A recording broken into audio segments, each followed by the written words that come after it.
সমাগত পঞ্চায়ত নিৰ্বাচন আমি আজি উপস্থিত আছোঁ কলিয়াবৰৰ নিজ বৰভগীয়া গাঁও পঞ্চায়তৰ 7 নম্বৰ ৱাৰ্ডত।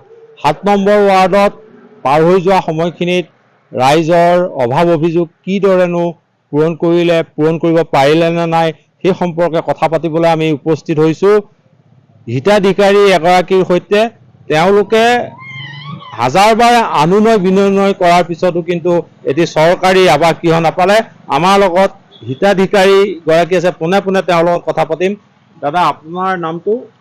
শ্ৰী ৰঞ্জিত দাস। আপোনাৰ গাঁও পঞ্চায়ত বৰভগী। আপুনি চৰকাৰী ঘৰ পালেনে? নাই, চৰকাৰী অনাময় আঁচনি লেট্ৰিন একোৱে পোৱা নাই, একো সুবিধা পোৱা নাই।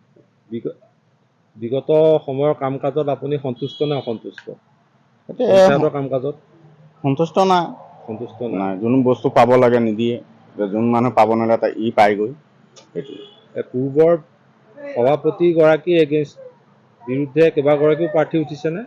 উঠিছে। কেইগৰাকী উঠিছে? 4জন। তাৰমানে তেওঁৰ কাম কাজত সন্তুষ্ট নহয়?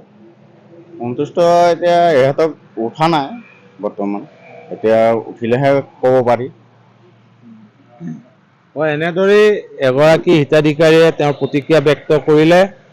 তেওঁ হাজাৰ অনুনয় বিনয় কৰাৰ পিছতো অনাময় আঁচনিৰ এটা শৌচালয় অথবা খোৱা পানী অথবা এটা চৰকাৰী আৱাস গৃহ নাপালে।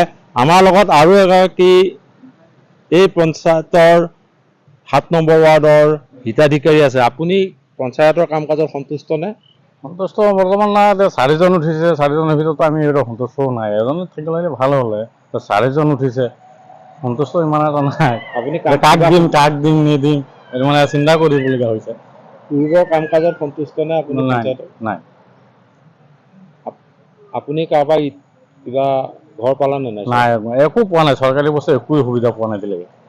আৰু কিবা অভিযোগ আছে নেকি? এইবা একো অভিযোগ নাই, খালি এটা ঘৰ পাব লাগে বাছ, নহ'লে লেট্ৰিনৰ পৰা এটা পালেও ভাল হ'লে। লেট্ৰিনৰ কাৰণে দিগদাৰ, একো পোৱাহি নাই বোলে। লেট্ৰিনৰ কাৰণেও পইচা লৈ দিছে 50 টকা। এইটো বেলেগ মানুহ আহিছিলে বোলে লেট্ৰিন দিম বুলি। কিমান নিলে? 50 টকা। আৰু ঘৰৰ কাৰণে? ঘৰৰ কাৰণে 1000 টকা নিছে। কোনে নিছে? এইটো প্ৰেচিডেণ্ট, পূৰ্বৰ প্ৰেচিডেণ্ট। হয়, এনেদৰে এতিয়া এইসকল হিতাধিকাৰীয়ে অভিযোগ উত্থাপন কৰিছে অনাময় আঁচনিৰ শৌচালয়ৰ নামত, এটা চৰকাৰী গৃহ দিয়াৰ নামত তেওঁলোকৰ পৰা পাৰ হৈ যোৱা সময়বোৰত পঞ্চায়ত প্ৰতিনিধিয়ে ধন সংগ্ৰহ কৰিছিল, কিন্তু তেওঁলোকে আজিকো প্ৰতি লাভ নকৰিলে এটা শৌচালয় অথবা চৰকাৰী গৃহ।